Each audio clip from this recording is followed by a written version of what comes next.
quel est le but de notre présence dans cette vie d'ici-bas? Pourquoi vivons-nous et existons-nous? Sommes-nous présents ici-bas dans cette vie pour seulement et uniquement nous amuser, nous divertir, passer le temps en attendant de mourir? Existons-nous seulement pour goûter et savourer tous les délices et assouvir tous nos désirs avant de mourir?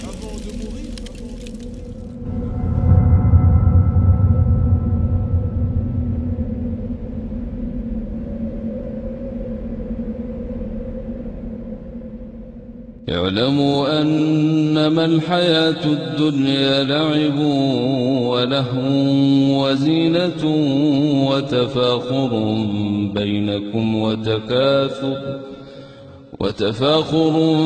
بينكم وتكاثر في الأموال والأولاد كمثل غيث أعجب الكفار نباته ثم يهيج فتريه مصفرا ثم يكون حطاما وفي الآخرة عذاب شديد ومغفرة من الله ورضوان وما الحياة الدنيا إلا متاع الغرور سابقوا إلى مغفرة من ربكم وجنة عرضها كعرض السماء والأرض أعدت للذين آمنوا بالله ورسله ذلك فضل الله يؤتيه من يشاء والله ذو الفضل العظيم.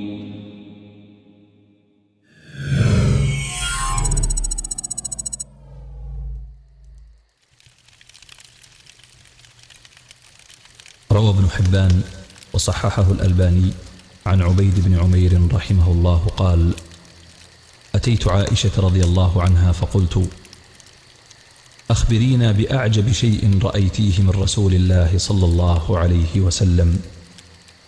قال فسكتت ثم قالت: لما كان ليلة من الليالي قال: يا عائشة ذريني أتعبد لربي. قلت: والله إني أحب قربك وأحب ما يسرك. قالت: فقام فتطهر ثم قام يصلي فلم يزل يبكي حتى بل حجره، وكان جالسا فلم يزل يبكي صلى الله عليه وسلم حتى بل لحيته، ثم بكى حتى بل الأرض، فجاءه بلال يؤذنه بالصلاة، فلما رآه يبكي قال: يا رسول الله أتبكي وقد غفر الله لك ما تقدم من ذنبك وما تأخر؟ فقال عليه الصلاة والسلام: أفلا أكون عبدا شكورا؟ لقد أنزلت علي الليلة آيات ويل لمن قرأها ولم يتفكر فيها. إن في خلق السماوات والأرض واختلاف الليل والنهار لآيات لأولي الألباب الذين يذكرون الله قياما وقعودا وعلى جنوبهم ويتفكرون في خلق السماوات والأرض. ربنا ما خلقت هذا باطلا سبحانك فقنا عذاب النار.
إن في خلق السماوات والأرض واختلاف الليل والنهار لآيات لأولي الألباب الذين يذكرون الله قياما وقعودا وعلى جنوبهم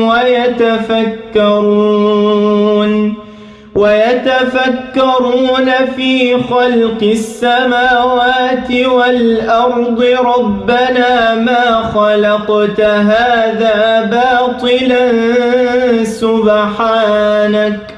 سبحانك فقنا عذاب النار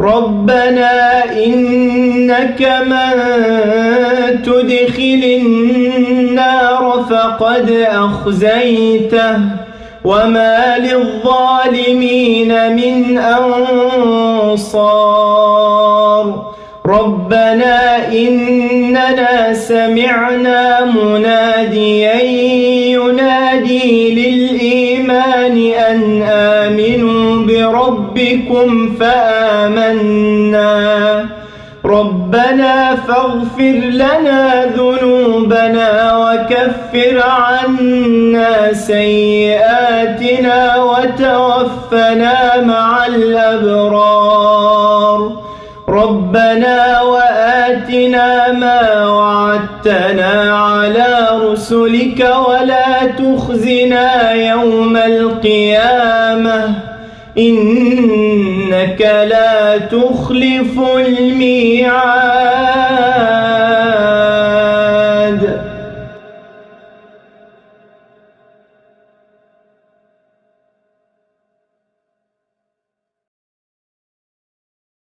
بسم الله الرحمن الرحيم الحمد لله رب العالمين والصلاة والسلام على نبينا محمد وعلى آله وأصحابه أجمعين أما بعد. Mes très chers frères, mes très chères sœurs, méditons ensemble sur quelques textes issus du noble Coran et de la Sunna. Prenons ensemble le temps de réfléchir sur notre condition, sur notre rôle dans cette vie d'ici-bas, sur le but de notre présence sur terre. Pour certaines personnes, l'être humain n'est qu'un sac de viande. Pour certaines personnes, l'être humain n'est qu'un sac de viande créé par hasard, dont l'activité principale n'est qu'amasser des biens, faire de l'argent, afin de s'amuser, de se divertir, goûtant à tous les délices, tous les plaisirs, s'adonnant à toutes les pratiques, qu'elles soient licites ou interdites. Voici la vision qu'ont un grand nombre de personnes égarées, aveuglées, hypnotisées par le diable, le shaytan. Voici la vision qu'ont un grand nombre de personnes égarées, aveuglées, hypnotisées par leurs mauvais penchants et les parures éphémères de cette vie d'ici-bas. Extirpons-nous de tout cela. Arrêtons-nous quelques minutes. Réfléchissons ensemble. Recueillons-nous sur ces enseignements lumineux que nous délivre Allah, le Très-Haut, dans le noble Coran, de même que son messager, le prophète Muhammad, sallallahu alayhi wa sallam, dans sa sunna, ces enseignements limpides. Prenons ensemble le temps de méditer sur notre rôle dans cette vie d'ici-bas, sur le but, l'objectif de notre présence sur terre.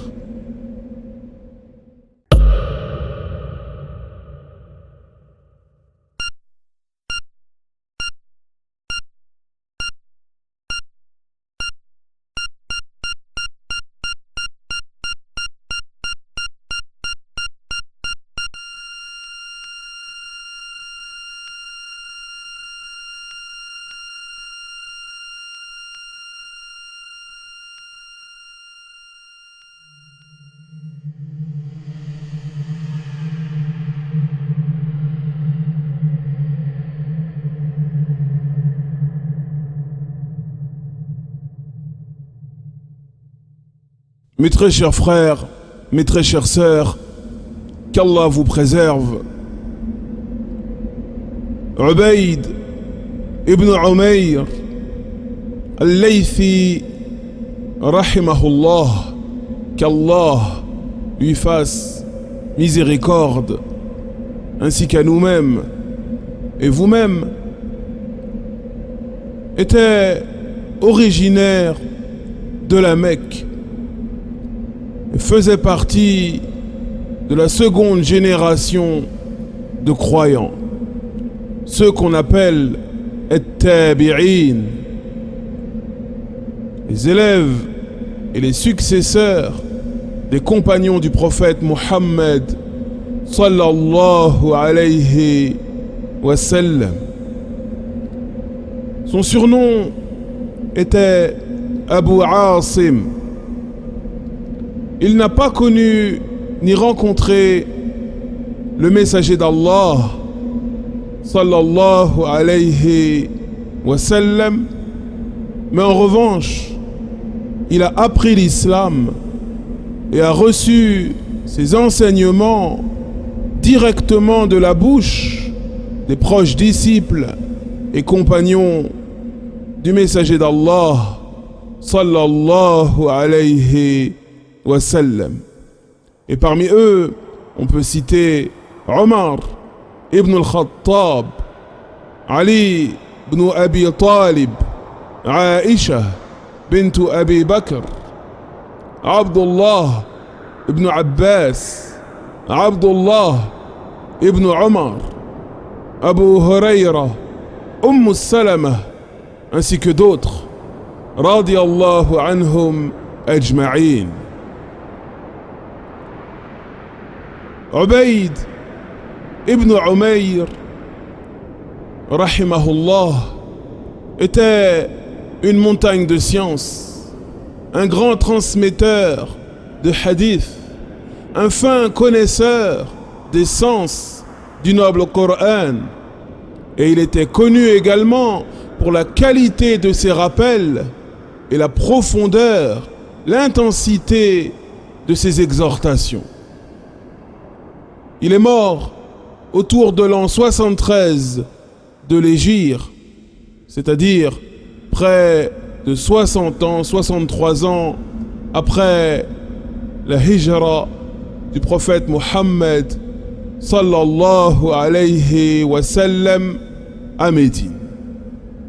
Et concernant le récit, le hadith qui nous intéresse aujourd'hui, il est rapporté que Ubayd ibn Umayr, rahimahullah, qu'Allah lui fasse grandement miséricorde, est parti un jour trouver Aisha radiyallahu anha pour la questionner.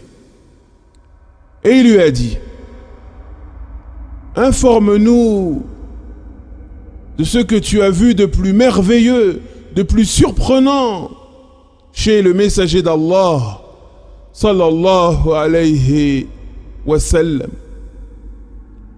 Elle garda le silence, puis elle dit: un soir, alors que c'était une de mes nuits, il m'a dit: ô Aïcha, laisse-moi pour cette nuit. Laisse-moi, pour cette nuit, me consacrer à l'adoration de mon Seigneur. Je répondis, dit-elle, par Allah, j'aime être près de toi, mais j'aime aussi ce qui fait ton bonheur. Elle dit alors, il se leva pour faire ses ablutions, puis se mit à prier. Et il ne cessa de pleurer jusqu'à ce que sa barbe fût imbibée par ses larmes. Il s'assit et il continua de pleurer jusqu'à ce que son vêtement du nombril jusqu'aux genoux fut trempé par ses larmes. Et il continua de pleurer jusqu'à ce que le sol devant lui fût imbibé, trempé par ses larmes. Puis vint Bilal pour l'informer de l'entrée de la prière de l'aube et pour appeler à la prière. Et lorsqu'il le vit dans cet état, il lui dit, « Ô messager d'Allah, ô messager d'Allah, tu pleures alors qu'Allah t'a pardonné tous tes péchés antérieurs et futurs. Ô messager d'Allah, tu pleures alors qu'Allah t'a pardonné tous tes péchés antérieurs et futurs. » Alors le messager d'Allah, le prophète Muhammad sallallahu alayhi wa sallam, répondit, « Ne devrais-je pas être un serviteur reconnaissant? Afala akunu abdan shakura? Ne devrais-je pas être un serviteur reconnaissant? Cette nuit, il m'a été révélé des versets. Malheur à quiconque les lira sans méditer dessus. Malheur à quiconque les lira sans méditer dessus. Et c'est la parole d'Allah. Inna fi khalqis samawati wal ard wa ikhtilafil layli wan nahar لآيات لأولي الألباب الذين يذكرون الله قياما وقعودا وعلى جنوبهم ويتفكرون في خلق السماوات والأرض ربنا ما خلقت هذا باطلا سبحانك فقنا عذاب النار. En vérité, dans la création des cieux et de la terre, et dans l'alternance de la nuit et du jour, il y a certes des signes évidents pour ceux qui réfléchissent, pour les doués d'intelligence, ceux qui invoquent leur Seigneur, qu'ils soient debout, assis ou allongés sur le côté, et qui réfléchissent, qui méditent au sujet de la création des cieux et de la terre, en disant « Ô notre Seigneur, tu n'as certes pas créé tout cela en vain, gloire et pureté à toi. Garde-nous donc du châtiment de l'enfer. » Et il s'agit des versets 190, 191 de la sourate 3, la sourate Ali Imran. Et concernant ce hadith, ce récit prophétique, il a été rapporté par Ibn Hibban et déclaré authentique par le cheikh Al-Albani, de même que le cheikh Muqbil ibn Hadi Al-Wadi'i.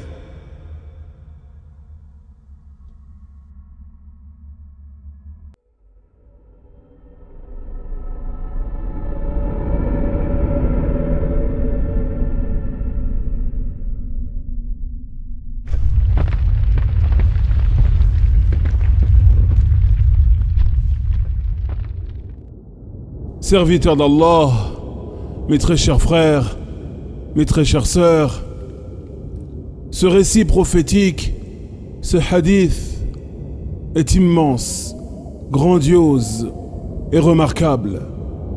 C'est un hadith, un récit prophétique d'une importance considérable, de par ce qu'il contient comme enseignement et perles de guidance.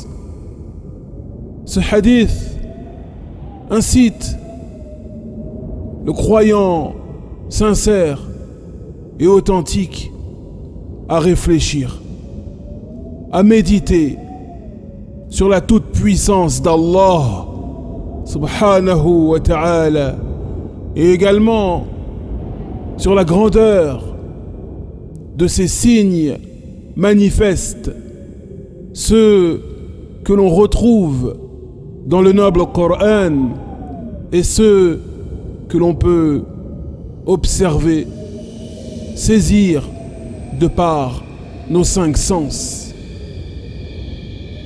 Également, la parole du messager d'Allah, sallallahu alayhi wa sallam, lorsqu'il nous dit « Afala akunu abdan shakura » ne pourrais-je pas être un serviteur reconnaissant? Ne pourrais-je pas être un serviteur reconnaissant? Cette parole nous invite à nous remettre en question. Cette parole nous invite à nous remettre en question, à faire le bilan de nos œuvres, afin de savoir où on en est vis-à-vis d'Allah subhanahu wa ta'ala, où on en est vis-à-vis de nos œuvres pieuses et de nos péchés. Méditons ensemble, mes très chers frères, mes très chères sœurs, sur ces versets de la sourate Ali Imran, au sujet desquels le messager d'Allah sallallahu alayhi wa sallam a dit Waylun liman qara'aha wa lam yatafakkar fiha. Malheur à quiconque les lira, ces versets, sans réfléchir à leur sujet. Malheur à quiconque les lira sans réfléchir à leur sujet, sans méditer sur le sens profond de ces versets.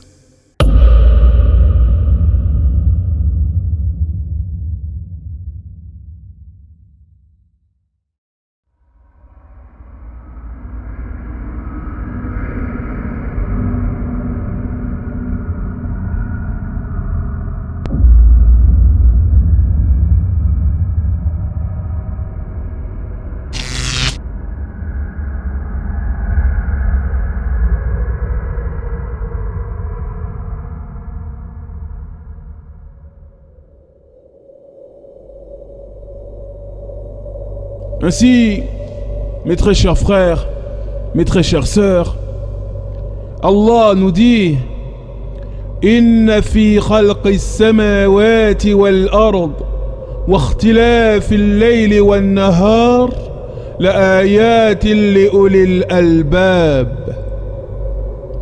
En vérité, dans la création des cieux et de la terre, et l'alternance de la nuit et du jour, il y a certes des signes clairs pour les doués d'intelligence. Il y a certes des signes clairs pour ceux qui réfléchissent. Que signifie ce verset? Que signifie cette parole divine? Allah nous dit: Inna fi khalqis samawati wal ard. Dans la création des cieux et de la terre.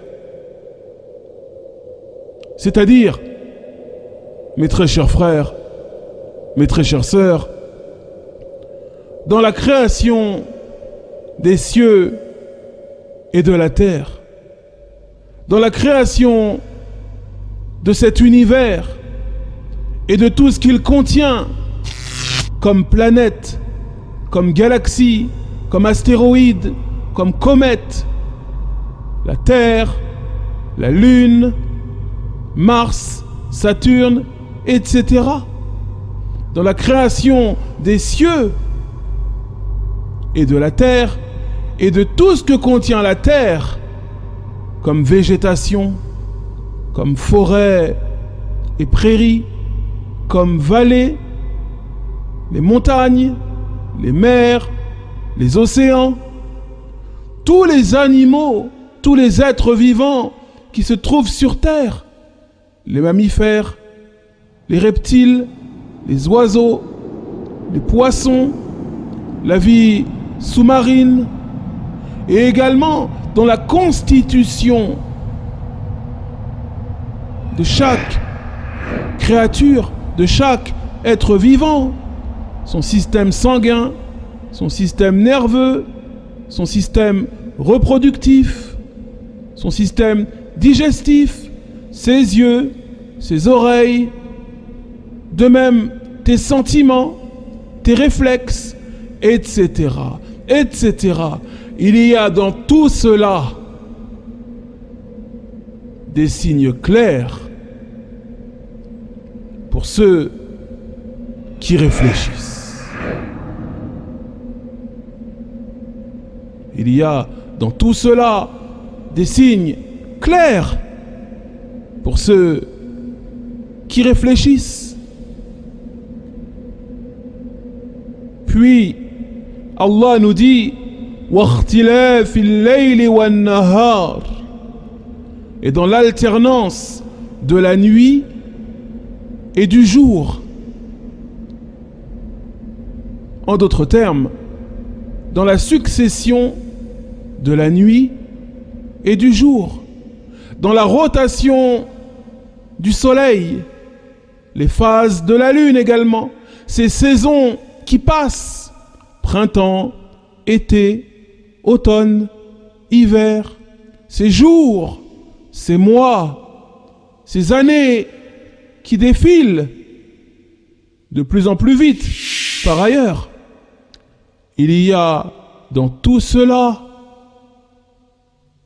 des signes clairs pour ceux qui réfléchissent. Mais qui sont donc ceux qui réfléchissent? Qui sont donc ceux qui sont véritablement doués d'intelligence? Quelles sont leurs caractéristiques? Quelles sont leurs particularités? Qui sont-ils ceux qui réfléchissent vraiment, véritablement? Allah nous répond directement dans le verset qui suit en nous disant: الذين يذكرون الله قياما وقعودا وعلى جنوبهم ويتفكرون في خلق السماوات والأرض ربنا ما خلقت هذا باطلا سبحانك فقنا عذاب النار. Et c'est le verset 191.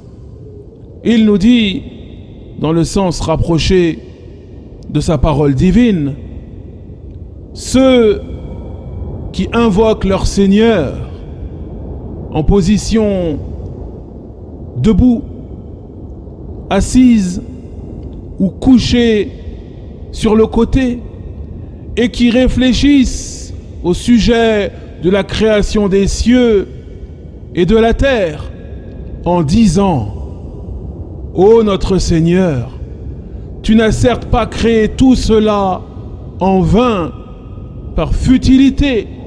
Gloire à toi et préserve-nous de l'enfer.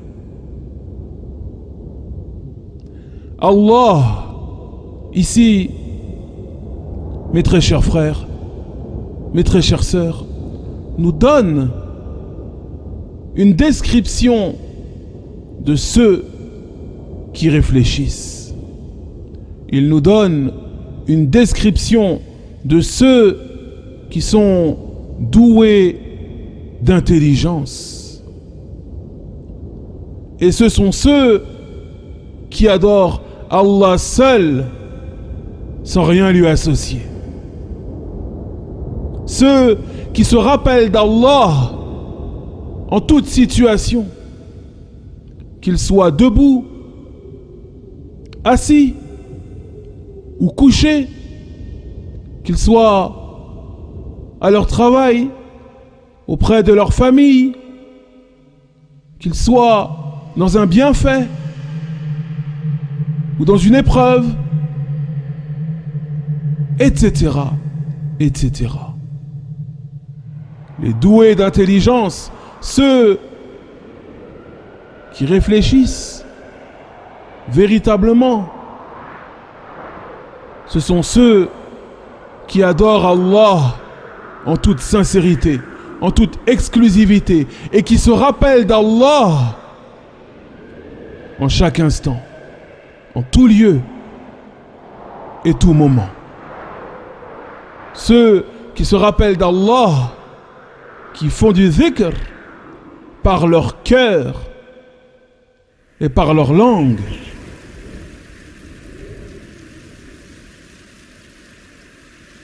Et Aïcha radiyallahu anha nous dit: كان رسول الله صلى الله عليه وسلم يذكر الله على كل أحيانه رواه مسلم. Elle nous dit: le messager d'Allah sallallahu alayhi wa sallam évoquait Allah, se rappelait d'Allah, et ce à tout moment.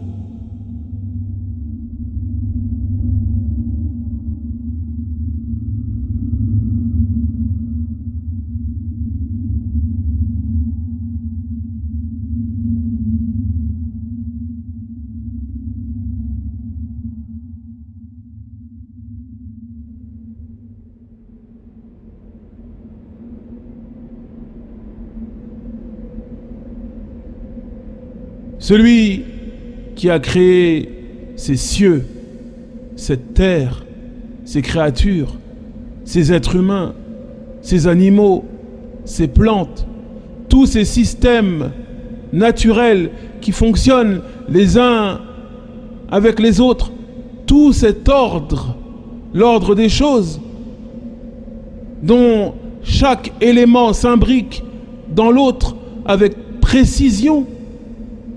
Celui qui a créé tout cela n'a pas créé tout cela en vain, par futilité.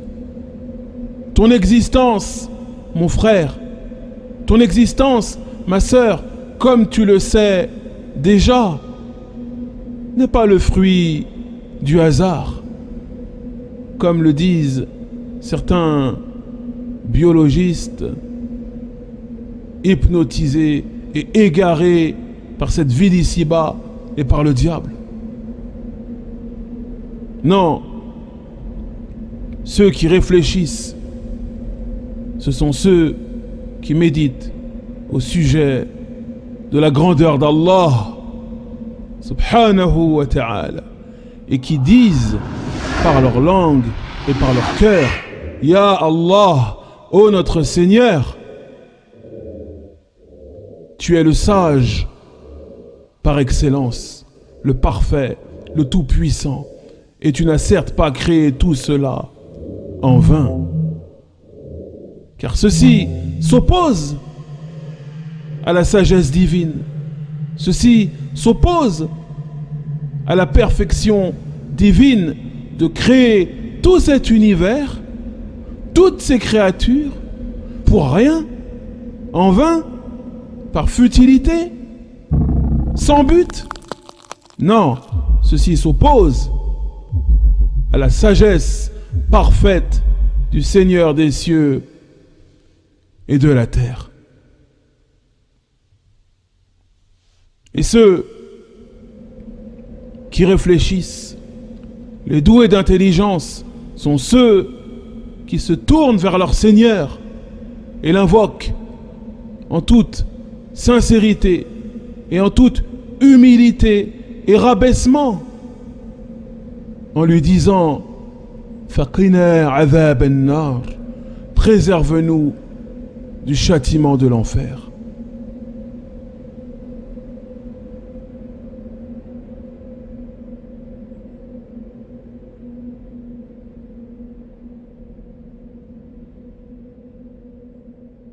إن في خلق السماوات والأرض واختلاف الليل والنهار لآيات لأولي الألباب.